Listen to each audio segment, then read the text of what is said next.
Hello everyone, in this tutorial I'll show you how to create a My Verizon account.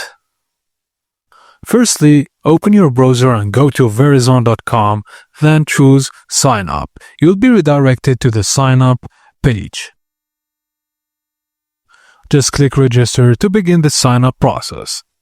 Use the format like 3 numbers, and 4 numbers for the phone number.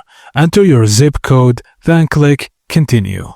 Do not use spaces in the phone number. It will trigger a misleading error message and erase your inputs.